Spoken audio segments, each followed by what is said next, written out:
Muy buenas tardes, les está hablando Melissa de Luca y Gisela Vignola. Hola a todos, muy buenas tardes. En esta tarde nublada de sábado vamos a continuar con la línea del existencialismo.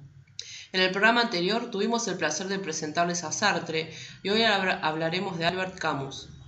Filósofo que nació en la localidad de Argelia de Mondovì el 7 de noviembre de 1913, también fue dramaturgo, escritor y novelista. Vamos a adentrarnos en su historia de vida. Proviene de una familia muy humilde. Su padre fue Lucien Auguste Camus. Era un modesto agricultor galo que falleció a los pocos meses de su nacimiento en la batalla de Marne. Su madre fue Catherine Helen Sintes, una mujer analfabeta de origen español que tuvo que trabajar como empleada de hogar para sacar adelante a sus hijos. Camus fue un niño amante de los deportes y muy aplicado en los estudios. Gracias a esto fue que consiguió una beca para estudiar en la Universidad de Argel, la carrera de Filosofía y Letras, con la esperanza de dictar clases. Este último propósito no lo pudo llevar a cabo ya que contrajo tuberculosis.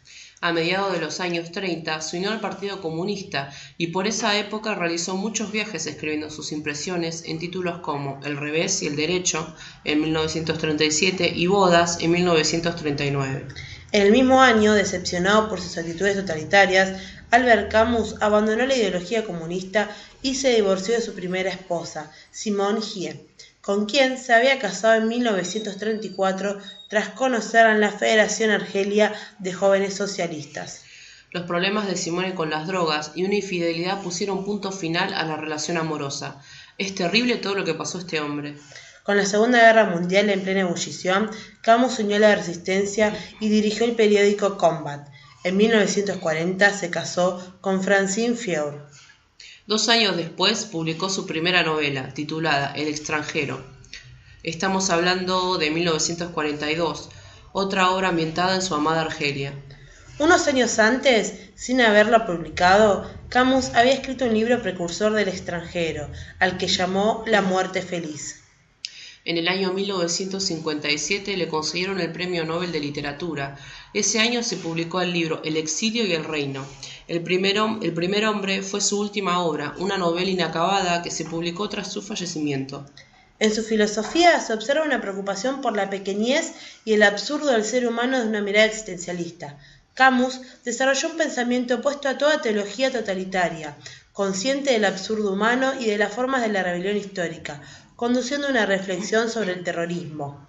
A pesar de encontrarse viviendo a principios del siglo XX, fue un adelantado de su época. Me remito a citarlo. Lo que causará daños a la sociedad en un futuro es el terrorismo de masas que no hiera a los jefes, demasiado bien protegidos, sino a la multitud de civiles sin defensa y sin responsabilidades. Claramente esto es lo que pasa hoy en día, ¿no? Sí, es verdad, es muy adelantado para su época. Camus odiaba a los franceses metropolitanos y al parlamento del cual durante medio siglo votó en contra de las reformas en Argelia. Como ya hemos dicho al inicio del programa, Camus fue un gran escritor y en todas sus obras puede notarse claramente la influencia del existencialismo. Su obra se caracteriza por un estilo vigoroso y conciso, cosa que ya nos demuestra que fue un hombre seguro de sí mismo y con grandes e importantes ideas que va a dar batalla. Había viajado mucho y con ello observaba la vida y se preguntaba en si realmente valía la pena soportar. Es entendible su pensamiento después de todo lo que sufrió en su vida. ¿Y a vos qué te parece?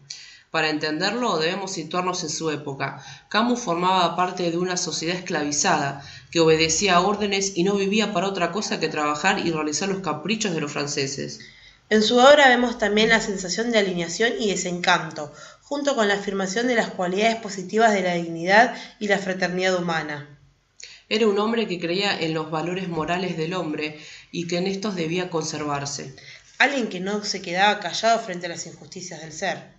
A lo largo de su pensamiento acerca de la sociedad humana, mostró también la condición absurda del hombre, pero también la posibilidad de rebelión. Este pensamiento claramente lo podemos unir con su cuestionamiento sobre si valía o no la pena vivir, ¿no? Sí. Pero bueno, también sabemos que él siempre dejaba un lugar para la esperanza. Siempre. Fue un hombre amante de la justicia y por este motivo se separó de los progresistas. En el ámbito teológico, Camus se niega a Dios y a toda posibilidad de vida en el más allá. Vivió siempre ajeno a la religión. Es combativo en sus escritos en donde se refleja su empeño por demostrar la imposibilidad de que Dios exista. Hay cierta contradicción entre lo que Camus opina y lo que realmente hace. pero no muestra ninguna favorable predisposición o acercamiento a la fe cristiana, que algunos católicos han querido descubrir en él.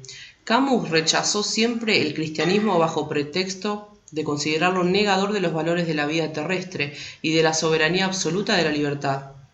Falleció el 4 de enero de 1960 a causa de un accidente automovilístico ocurrido en Francia.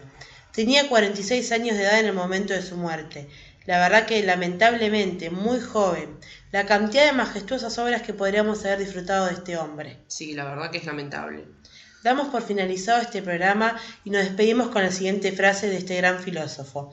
El éxito es fácil de obtener, lo difícil es merecerlo. Que tengan todos muy buenas tardes y hasta la próxima.